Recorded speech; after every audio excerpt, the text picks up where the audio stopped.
Promutuelle Assurance est fière de collaborer à cette émission, mettant en lumière le savoir-faire des producteurs québécois. Faire valoir nos talents régionaux, c'est aussi dans notre nature. Bonne émission.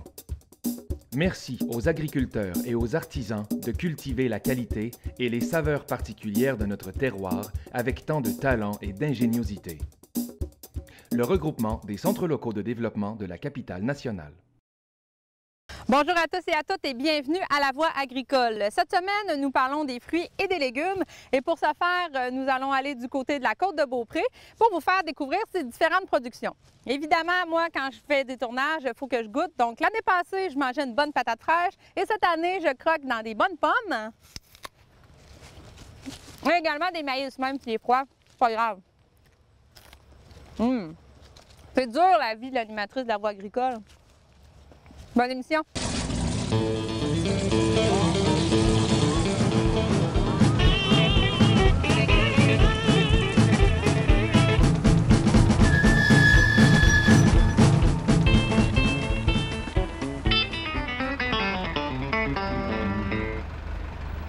L'horticulture, c'est vraiment une pratique qui nous a fait sortir de l'âge de pierre, si on peut dire, parce que c'est quelque chose qui va, en quelque sorte, donner le coup d'envoi au néolithique.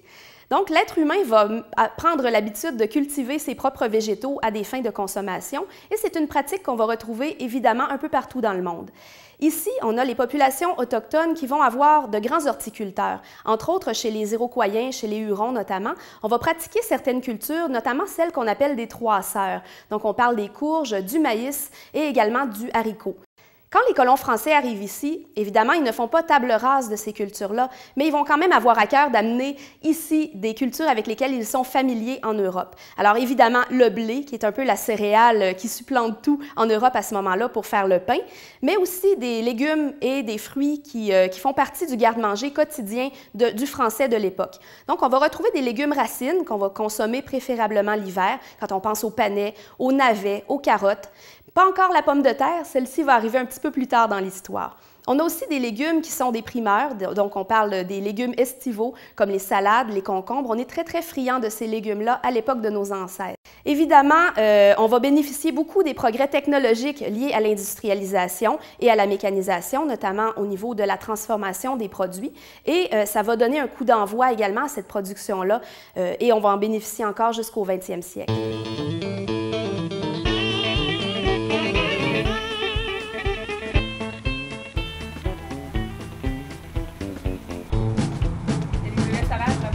Elle appartenait à mon grand-père au début.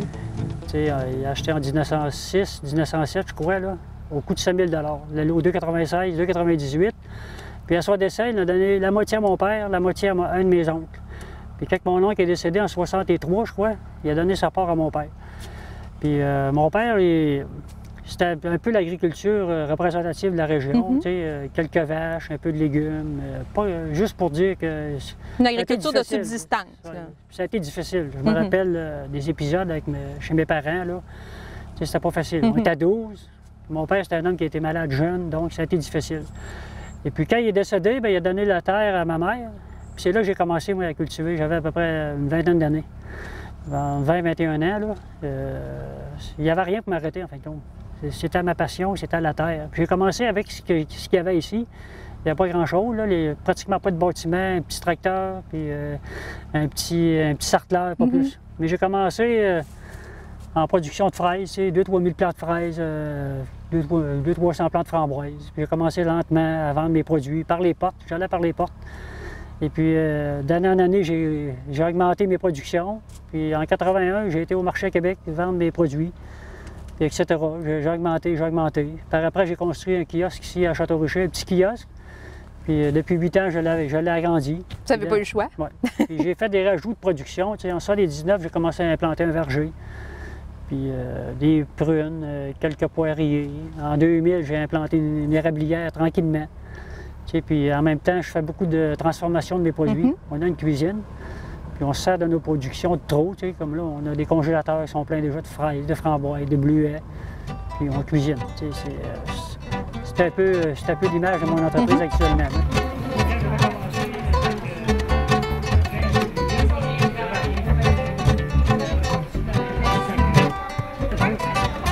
C'est le patrimoine est énorme ici, à Côte-de-Beaupré. C'est une région qui a un gros potentiel agricole. Parce qu'il y a du monde, puis en même temps, c'est un endroit tellement beau. Tu as le fleuve Saint-Laurent, tu as des terres, tu as des montagnes. La Côte-de-Beaupré, moi je dis que c'est le jardin de l'avenir. Il faut y croire. Parce que, comme je dis souvent, ça prend juste une raison pour faire quelque chose. Mais il y en a des dizaines pour ne pas le faire. Puis la Côte-de-Beaupré, c'est pareil. Tu y crois, ta région, tu vas réussir. Moi, c'est pas question d'aller ailleurs. Si c'était ici, puis j'étais certain que j'allais réussir sa côte. Mais il faut que je travaille mon sol, faire du drainage, puis ça ne vient pas tout seul. Puis est-ce que ça vous fait peur, justement, c'est un avantage peut-être d'être proche de la Ville de Québec, mais est-ce que ça vous fait peur un peu l'étalement urbain? Il y a des fois, bon, on veut acheter des terres pour faire des condos, des immeubles. Est-ce que ça, c'est peut-être un peu... Oui, c'est officiel qu'on est dans une région qui demande à réfléchir beaucoup, les agriculteurs, quand on voit un peu ce qui se passe autour. Mais ils ne peuvent pas empêcher un individu de faire ce qu'il veut. Les terres sont abandonnées. S'il y avait quelqu'un, un jeune, qui voudrait faire l'agriculture, personne ne peut l'arrêter. Mais tu as des contraintes. Peut-être des contraintes, mais il faut t'essayer de vivre avec. Mais c'est officiel que la Côte-de-Beaupré, comme je dis, c'est un beau jardin. Mais il n'y a pas juste la Côte-de-Beaupré qui vit peut-être ces affaires-là. Il y a peut-être d'autres places ailleurs dans la province. C'est de voir que les gens, ils ont l'engouement de ça. Ils sont contents d'être là. Les gens sont contents, ils cueillent les pommes, puis ils partent avec le sac. C'est-à-dire que toi, tu n'as pas eu de main-d'œuvre à payer. Tu as eu ton sac, mais le sac, c'est un sac en plastique. C'est pas trop dispendieux. Les gens, des fois, les gens, ils choisissent, mais ils prennent des fois ce que nous autres, on aura de la difficulté à vendre pareil. Ils essaient de choisir les plus belles, mais au travers, tu sais. Puis eux autres, ils ramassent. Puis c'est une belle activité en famille en plus, les enfants. C'est devenu plus ça, là. Nous autres, on a mis la promotion là, sur la famille. Les gens, des fois, ils viennent avec les jeunes enfants. Ben oui. Puis, comme tu dis, c'est un peu secondaire, le sac de pommes. C'est d'être ensemble. C'est l'activité. C'est l'activité que ça fait. C'est ça. Et les prochaines années, est-ce que vous voyez ça positivement? Est-ce que ça vous fait peur? Comment vous voyez ça? C'est une question qui m'embête un peu. L'avenir, je la vois, je peux la voir de deux manières. Je peux la voir superbement bien, mais un peu plus difficile. Il y a le côté relève que j'ai pas. Donc, physiquement, si je me décide d'en faire moins, il faudrait que je baisse peut-être mes productions. Mais si j'avais quelqu'un peut-être qui viendrait m'aider ou qui parlerait de prendre la relève, bien là, peut-être qu'on pourrait continuer à cette grandeur-là de production. Mais l'avenir, on ne peut pas trop prédire ce qui peut arriver. Il reste qu'en tant que producteur, je pense que ma plus grande richesse, c'est ma santé. C'est ça qui me permet de faire ce que je veux faire.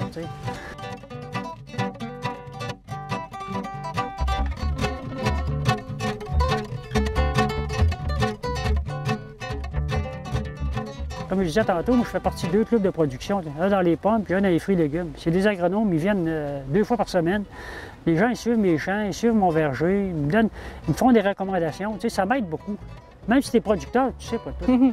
Puis en même temps, tu n'as pas le temps de tout voir. Des fois, tu l'oublies, tandis que les autres font le tour, puis tu regardes, tu n'as pas vu ça, tu n'as pas vu ça. Et là, tu progresses avec eux autres. Tu es confiant, tu développes des liens de confiance avec ces gens-là. C'est de même que tu peux progresser, puis c'est de même que tu avances. Nos premiers semis, là, les poireaux, ça se fait fin février. Les oignons, les tomates de serre, au début de mars, ça l'est la préparation, ça. Nous, on fait ça dans le sous-sol de la maison.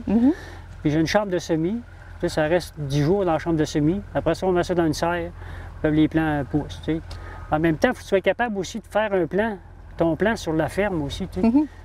Quelle production va aller à tel champ, etc., etc. Faire une rotation. La rotation des cultures. C'est important. Tu ne fais pas toujours les fraises à la même place. Tu ne fais pas le maïs toujours à la même place. Faire une rotation, puis en même temps, il faut que tu prévois sur des aspects pour faire de l'engrais vert, pour permettre à ton sol de se régénérer, puis se redonner de la matière organique, puis de l'énergie. Je suis convaincu, moi, j'ai des sections de ma ferme, là, que le sol est en meilleure qualité qu'il y a 30 ans, parce que je l'ai travaillé comme il faut. J'ai semé un petit peu tard. Réfléchissons peut-être ça, les semences. C'est quand vous avez semé ça? Ça a été semé fin mai. Okay. Est-ce que le secret, c'est justement la diversité dans ce genre de production-là? Est-ce que c'est ça qui fait la différence? Oui.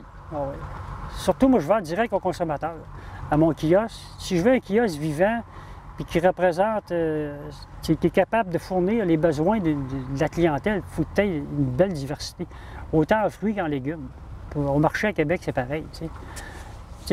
Moi, j'ai toujours été diversifié, spécialisé un petit peu dans quelques-unes, mais pas trop, pour avoir la chance de faire d'autres choses. Parce que les gens, ils arrivent, mettons, au kiosque, puis ils te demandent as-tu des patates? Non, il n'y a pas de patates. J'ai bien des fraises. Ah, pas de patates? Non, c'est pas grave, on n'achètera pas. Mais à un moment donné, les gens, lui, il y a juste ça, il y a juste ça. Tandis que quand tu es assez diversifié, tu es capable de remplir un panier. On en fait des Ils peuvent acheter tout en même place. Ils peuvent acheter des oignons, ils peuvent acheter des carottes, ils peuvent acheter des bêtes, ils peuvent acheter des concombres, ils peuvent acheter une salade, un oignon. Ça veut dire qu'ils peuvent manger le soir des produits frais de la journée. Là. Ils font un repas avec ça. C'est ça qui est intéressant pour ma ferme. Des fois, je le fais, là, mettons une petite quantité. Oui, une petite parcelle. Mais il reste que faut que tu sois certain. Là, quand tu plantes, quand tu investis, mettons, pour un champ de main, là, ça a été planté à la main un par un, ça a été semé un par un. Il y a beaucoup de temps dans ça. Là. Ça veut dire qu'il y a beaucoup d'argent d'investir. Il ne faut pas manquer son coup non plus. À un moment donné, à l'autre bout, il faut que tu vendes. Il faut que tu vendes. Puis si tu as semé une mauvaise sorte, qui, je sais pas, mais qui a un problème majeur, puis si tu n'es pas capable de le vendre, mais là, tu as des grosses pertes. Même en agriculture, le côté financier est extrêmement important. Vous n'avez pas beaucoup de marge de manœuvre? Non. Ah non. Plus ça va, plus c'est difficile. Nos marges de manœuvre de profit, qui diminuent tout le temps. C'est un peu délicat. Il ne faut pas faire le fou là-dedans. Là. Non, il n'y a pas de folie à faire. C'est bon. C'est important, oui, pour vous, ça, de vous impliquer, de faire du réseautage avec soit les citoyens et les autres producteurs. Qu'est-ce qu'on en retient de ça? Bien, ça te permet de rencontrer d'autres gens dans d'autres métiers qui ont eux aussi leurs problèmes. Puis en même temps, surtout quand je rencontre d'autres producteurs, comme à l'UPA, je fais partie du conseil d'administration, à Québec, au marché.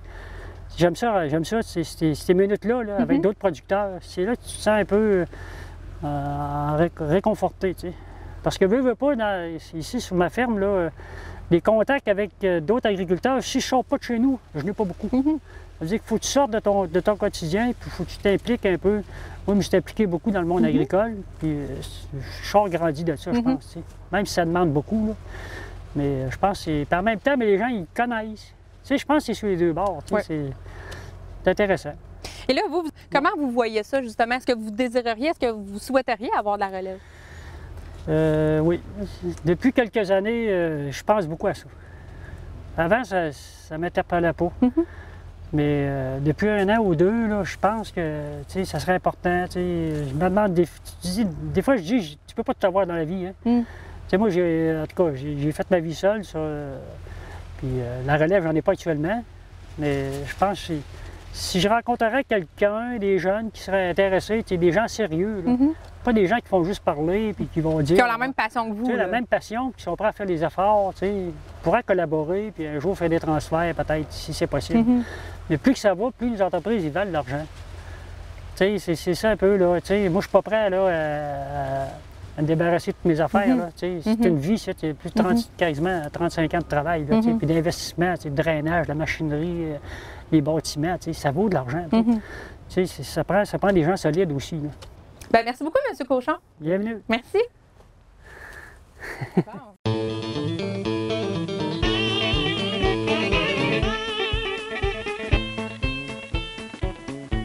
Alors, bienvenue à la Voie agricole, Philippe de l'Auberge de Canard-UP. Aujourd'hui, on se cuisine la courge à spaghetti.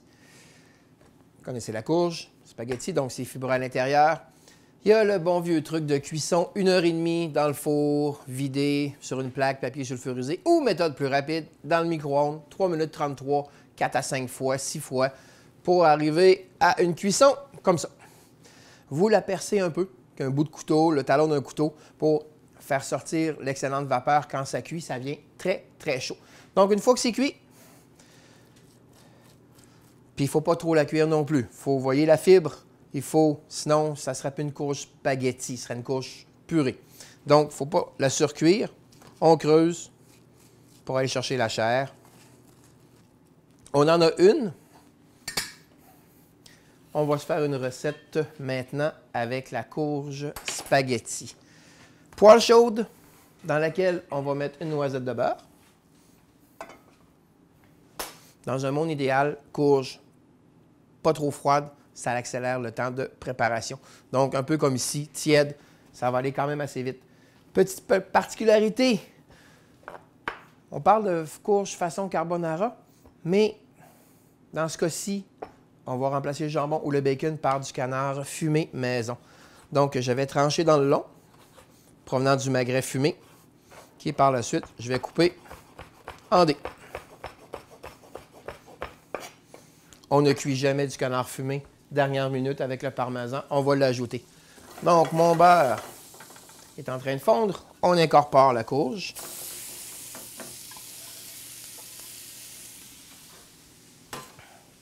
Poivre mignonnette.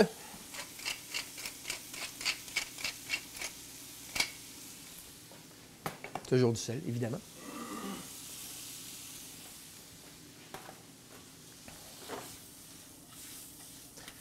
On fait revenir. Ça va très, très vite. On va se préparer notre assiette.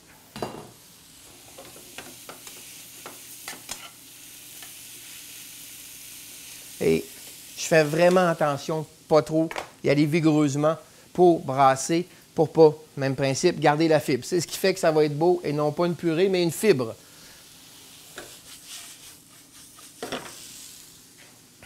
On va préparer notre coco et le parmesan. À la dernière minute, quand ça va être chaud, on ferme le feu, je casse l'œuf, je mets le parmesan, canard fumé, on sert, c'est tout. Le canard fumé, on ferme le feu, on se rajoute un coco, un peu de parmesan, on mélange le tout.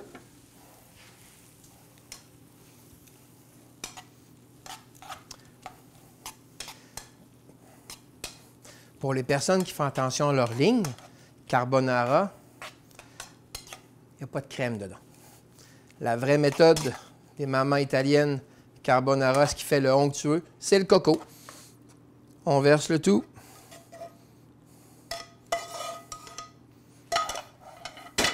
On va se rajouter du parmesan. Roquette, que j'aime bien. Juste pour donner un petit goût de fraîcheur, toujours huile d'olive vierge. Un peu de poivre, pincée de sel. On dépose. On essaie de mettre ça beau. Et voilà, carbonara, courge à spaghetti. Merci beaucoup. C'est terminé pour cette semaine. Au plaisir. Au revoir.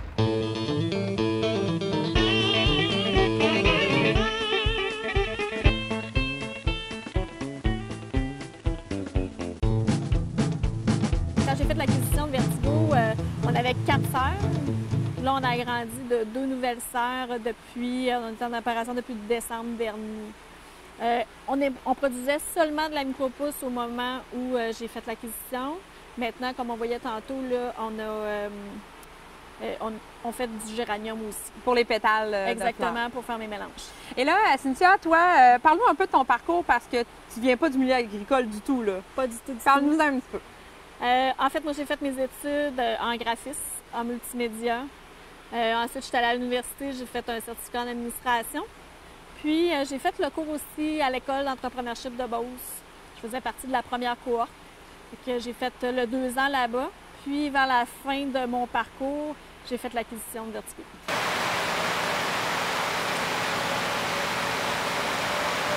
Je dirais que je suis tombée en amour avec le produit. C'est beau, c'est bon.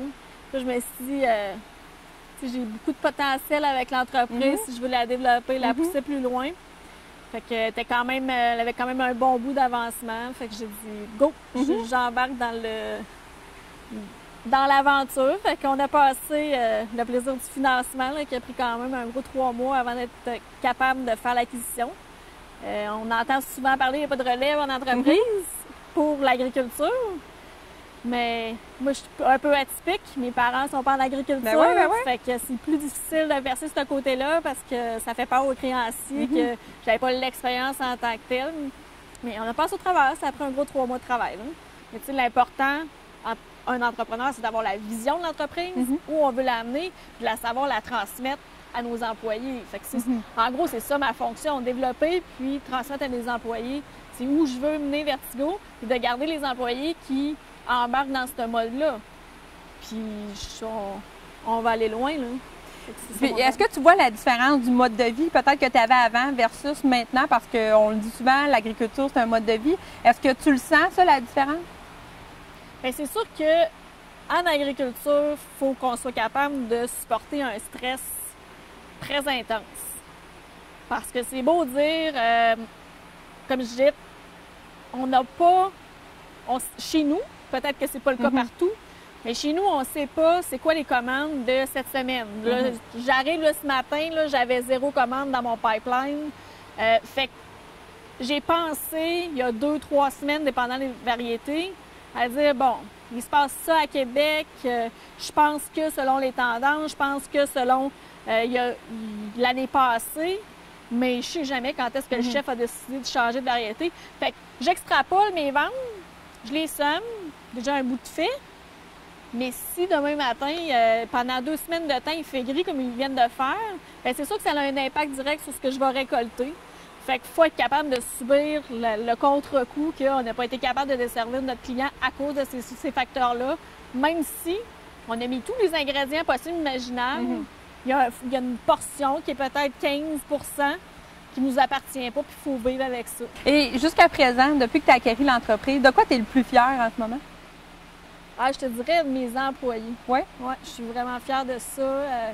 Je pense j'ai réussi à transmettre la vision de où ce qu'on va. On a effectué énormément de changements dans l'entreprise, puis tout le monde suit. Ceux qui n'ont pas voulu suivre, bien, ils ont débarqué. Mais je dirais que le cœur de mes employés veulent vraiment qu'on aille loin, puis ils ont tous à cœur l'entreprise. Puis comment tu fais pour concilier? Bon, tu es une entrepreneur assez aguerrie, on le voit, on le sent. Est-ce que tu mixes ta vie de famille, ta vie personnelle, tes loisirs, tes implications? Est-ce que c'est compliqué d'arrimer tous ces secteurs-là de notre vie? Écoute, ma priorité dans la vie, je n'ai pas de cachette, c'est mon travail. Là. Dire que je suis équilibrée, il y en a bien qui essaient de faire à croire. Là, je lis certains livres sur certains entrepreneurs qui font à croire qu'ils sont équilibrés, ils arrivent à être parfaite maman, parfaite épouse, parfaite employeur. Non, c'est pas vrai dans mon cas, je suis désolée. Je fais du maximum de ce que je peux dans toutes les catégories. Mais en partant, j'aime mon travail, puis c'est ma première passion. L'arrosage est parti.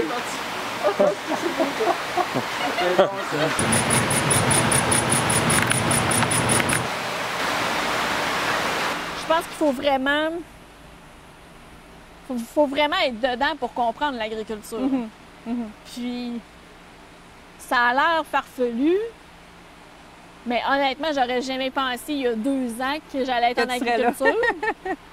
Mais aujourd'hui, me dire que je serais sortir de l'agriculture pour m'en aller dans un domaine X, là, que je n'ai pas d'idée présentement, je vois pas, là. Je ne verrais pas ailleurs, là. Je me verrais pas ailleurs, là. Puis, tu sais, je regarde d'autres entreprises, on dit qu'il n'y a pas beaucoup de relève en agriculture, puis éventuellement, je veux acquérir une autre entreprise, puis c'est dans l'agriculture. Oui?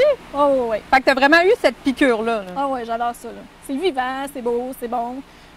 Il y a un stress, c'est un bon stress, puis c'est différent. En premier, c'est sûr qu'on va remplir les plateaux de terre.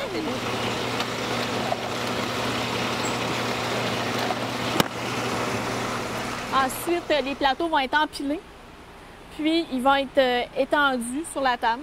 On va les semer directement à la main. Ils vont être arrosés. Puis après ça, on va attendre qu'ils poussent, qu'ils grandissent. Nous, on fait toute notre récolte à la main. Fait qu'on va arriver, on va tout récolter à la main dans des bacs. Puis on va amener ça à la production où ils vont être emballés. C'est toujours... on coupe toujours le produit le matin même de la livraison. On ne garde jamais de stock en inventaire chez nous. Pourquoi? Parce que ça ne se garderait pas assez... Bien, on essaie d'avoir le maximum de durée de vie. Parce que veut pas, notre produit va partir d'ici à 4 heures de l'après-midi. Le temps qu'il arrive, exemple, à Montréal, mon client le reçoive. Puis qu'après ça, il soit rendu dans les mains du restaurateur, il va avoir quand même 3 jours. Fait que si je décide, moi, d'en stocker ici, bien, c'est là, on va arriver avec une problématique de la qualité du produit va être moins belle. Fait qu'on essaie de récolter toujours à tous les matins. C'est un gros défi d'irrigation, autant si si c'est parfait, notre croissance va être super bonne, tandis que si il y a des erreurs, bien, ça peut sécher. OK. Puis on va récolter moins. Fait que c'est quelque chose qu'il faut vraiment regarder. Puis entre autres, on est les 7 jours sur 7, il y a quelqu'un qui vient pour regarder. Puis la seule journée où on n'est pas en production, c'est le samedi. OK. Fait que le samedi, il y a quand même quelqu'un qui passe, même si on a des gicleurs, Pour s'assurer que c'est fait. que c'est fait, puis que c'est fait uniformément. Oui. Parce qu'il y a des choses des équipements plus sophistiqués qu'on pourrait acheter éventuellement, qui vont être plus uniformes. C'est pas parfait encore, mais ça prend quelqu'un pour venir faire une petite tournée puis arroser les coins s'ils n'ont pas été arrosés, ce qui nous permet d'avoir un meilleur rendement, donc plus de pousses par plateau. Mais là, présentement, nous, on en a 8 variétés qu'on fait grandir. Nous, on les choisit vraiment en fonction de leur durée de vie qui vont arriver chez le client.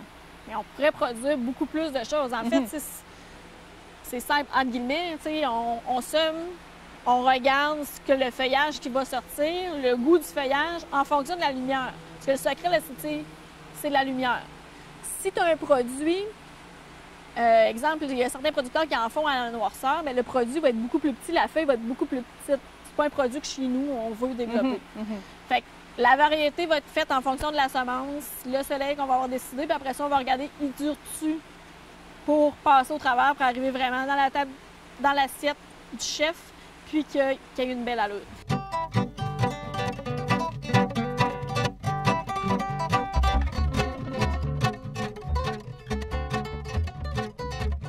Quel conseil que je pourrais lui donner? Mon Dieu, d'être bien entouré. Oui. Je pense que c'est le plus grand secret. C'est ce qui a fait la différence ici?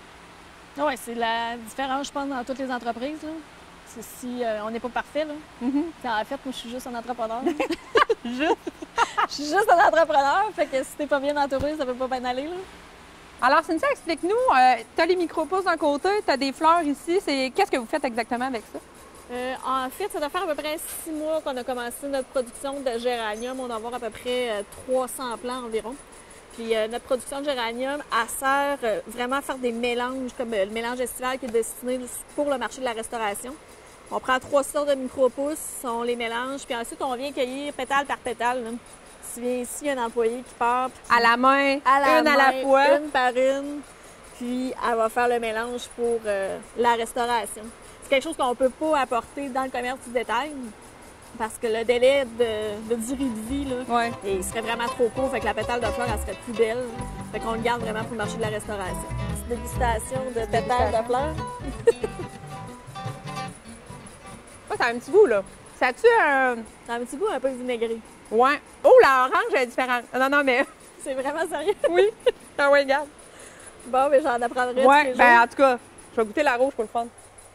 Elle goûte plus, la orange, hein? Oui, bien meilleur en plus. Bon, ben, on fait plus d'orange. C'est réglé. Merci. Merci.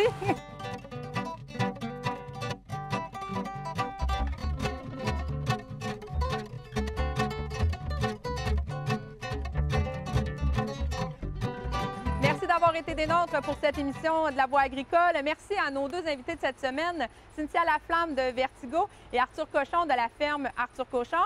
Je vous invite évidemment à consommer les produits de ces producteurs-là. Donc, pendant la haute saison, à la ferme Arthur Cochon, vous pouvez vous procurer les produits à la boutique et également au Vieux-Port. Et aussi pour les produits de Vertigo, c'est disponible à l'année. C'est ce qui fait le beau de la chose dans tous les IGA de la province de Québec. Donc, peu importe où vous vous retrouvez, vous pouvez consommer ces produits-là. Donc, je vous souhaite une très belle semaine.